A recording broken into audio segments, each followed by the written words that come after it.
Hi and Assalamu alaikum. I'm Naima Bilal Minhas, Assistant Professor of Digital Humanities in the English Department of Balochistan University of Information Technology, Engineering and Management Sciences. I welcome you all to my Digital Humanities presentation named as One Story, a Dozen Faces. One Story, a Dozen Faces is Pakistan's first attempt in the domain of digital humanities.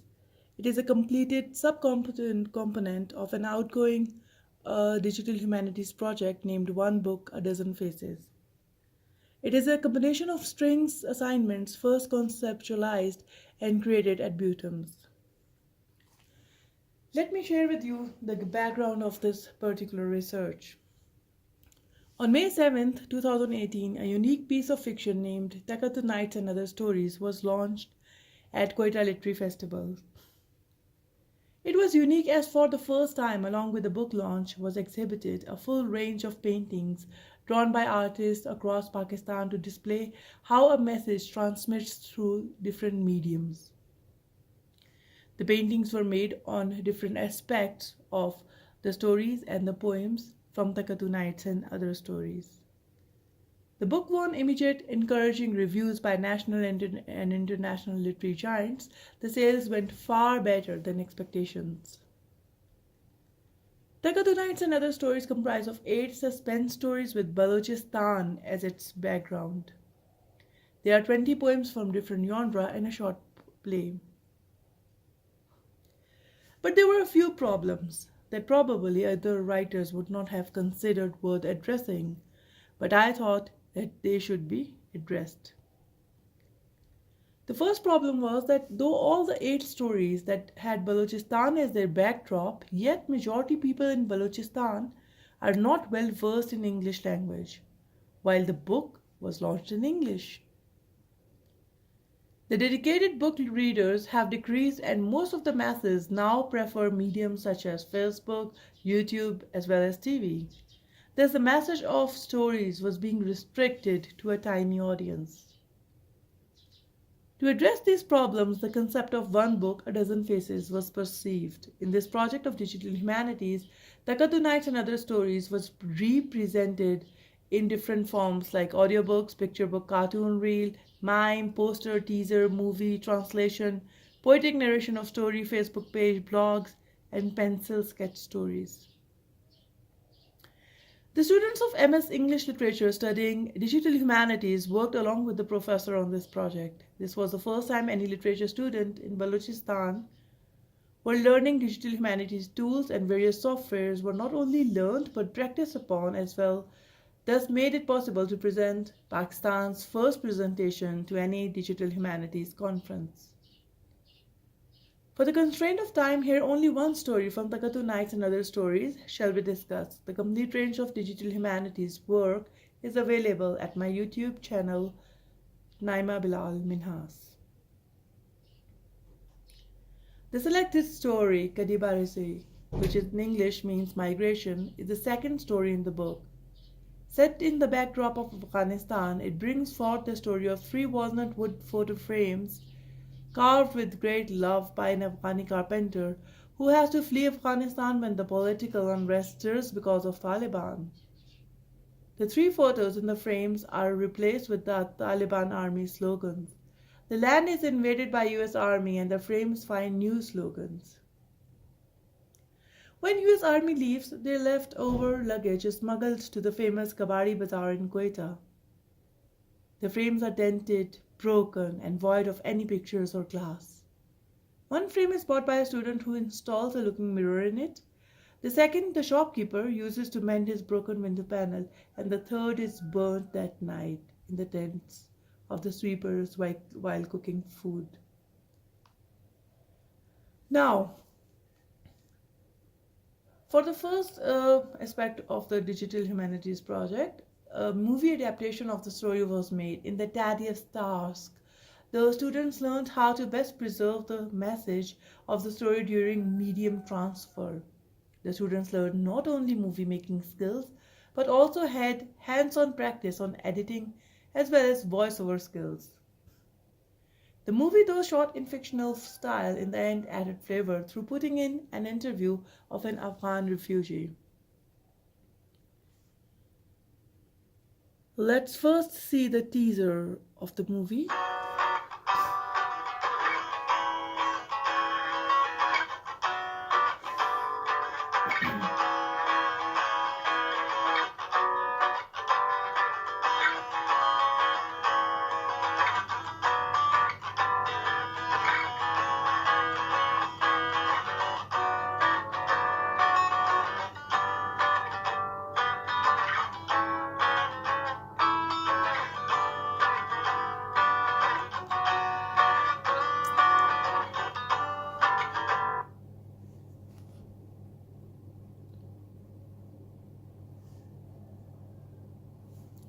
Now, let's enjoy the full movie. My heart warms in Kabul. My soul seeks relief. Mountains of Bolan ask me, Kadi Bari Singh.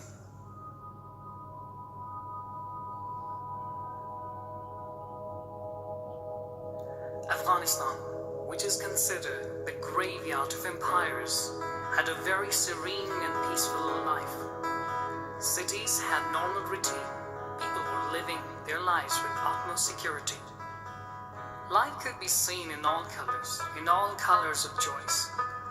People had emotions, love, and attachment toward their fellow beings.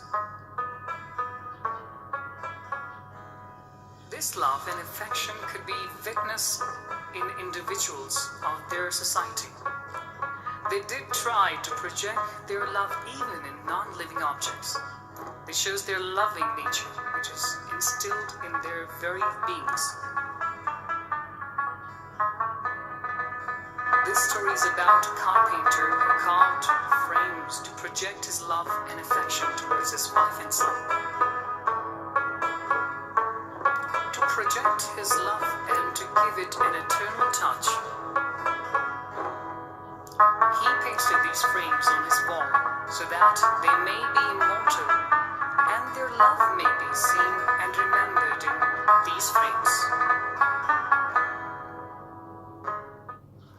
But all of a sudden, this situation was replaced with bomb blasts and killings. Love was exchanged with hatred and conflict, which resulted into a profound change in their lifestyles and manners. Society was started to be transformed on all levels and even attitudes. Therefore, Taliban replaced those frames with their own monograms and notice, which had a specific writing, projecting their ideology and their approach to rule the country. The situation does not end here, rather kept on changing until the US Army intervenes in the country. Same approach was adopted by them. They started to bring about a change in all the aspects of their lives. Even they replaced the pictures in these frames by putting with their own love, hope, and roots. These frames, along with the other NATO belongings, were smuggled to Pakistan. One broken frame was burnt into fire by nomads, while the other was sold at Double Road Kabari Bazaar. And the last one was bought by a student who fixed a mirror in it and took it home. In a war, not only humans suffer, but also non-living objects.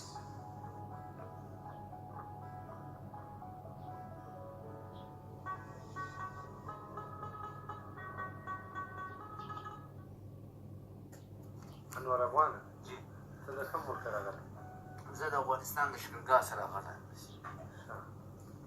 هلته چې ولې راغلی ولې د ځای پرېښوی دا مخکې څه پته هلته چې و طالبان جنګ شروع شولو موږ د جنګ د وجې څخه پاکستان ته راکوچ شولو رالو هلته ژوند تریخ شولو جنګونو بمبار و دماکې وینې دا کېدلې کوچني کوچني بچان وو نو دا مې ټوټل راواړول پاکستان ته مې کوچ راوکړې رالو هلته حالات تریخ و جنګ و کور مینه دا حیوانان دا مې ګرده پرېښوه کوم شی دې ستا په یاد کېږي نن چې دلته ته ناست یې دا کار کوې دلته مزدوري کوې هلته کم دی شی دی چې تا ډېر یادېږي ډېر دې په یادېږي زړه دې غواړي چې بس ولاړ شم زما کور هلته پاته سو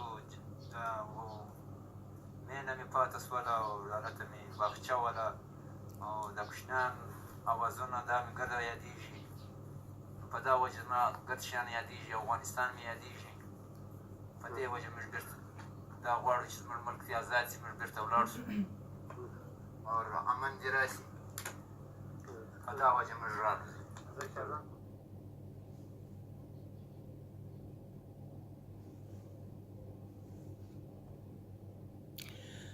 Interestingly, Kariba Razai, a mime is the first time in Pakistani literature where a story has been performed on stage in a mime performance. The mime, when launched over internet, brought many young audience.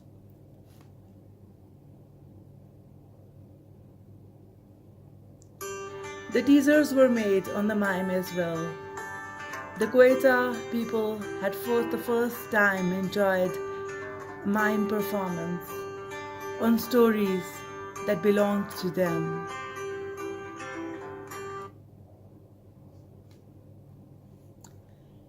The students learned the art of creating posters. It was an innovative session for these literature students, did not have any past experience of interlinking image, text, and screen. The poster formation was first made on paper and later conceptualized in the Adobe Illustrator and Photoshop. The posters were extremely useful for marketing strategy. The posters were made separately for the mime and for the movie, and during the screening of the movie, electronic standees were used that will keep on running different posters, and that captured so many people who later on said that they were not coming to the movie, they did not plan to come to the movie, but just seeing the posters made them come to enjoy Kadibarisi. The stories were converted to audio form and format. It enabled the students to learn how to bring forth suspense, emotions, and diversity of characters through the use of voice. They learned the power of vocal and of being vocal. A pictures book series was created, and that was later converted into a comic, into a cartoon reel as well. In the picture book, the story was divided into four divisions, the four stages of the frames, and it was run through the picture cartoon. Over here in the cartoon reel, the song has been taken by a Pakistani singer. The permission had been taken from the publishers of the video. Sorry, the publisher of the song. This is a cartoon reel made by an artist, Aisha Sajid.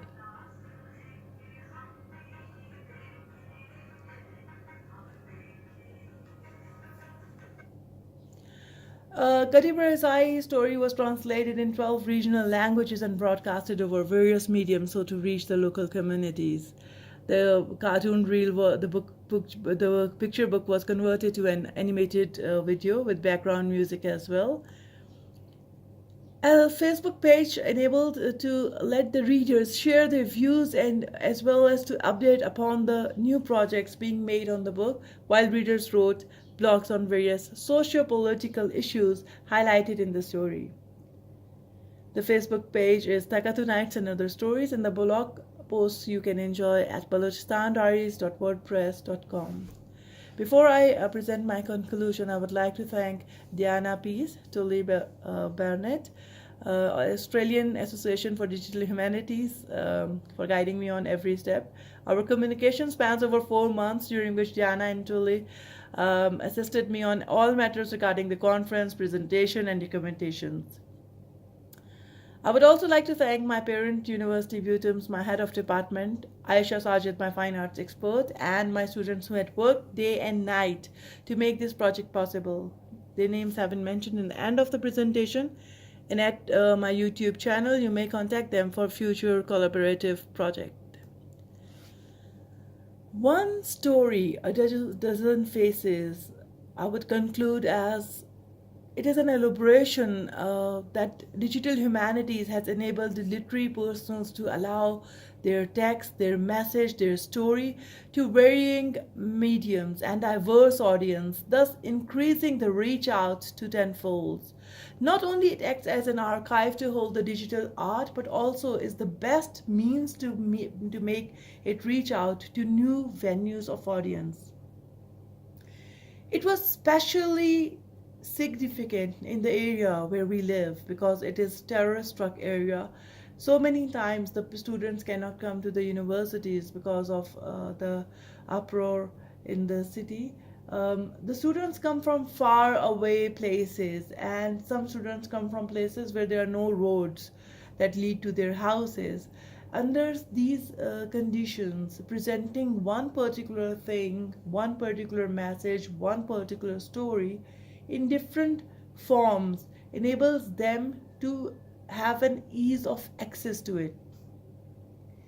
In our later projects that we are doing in digital humanities, we are trying to convert the Balochi culture and the Balochi stories in audio forms and in the video forms, so that the Baloch culture that does not have too much written expression can be shared with the world as well. It is the first stone for foundation of digital humanities in Pakistan. Thank you so very much for bearing with me.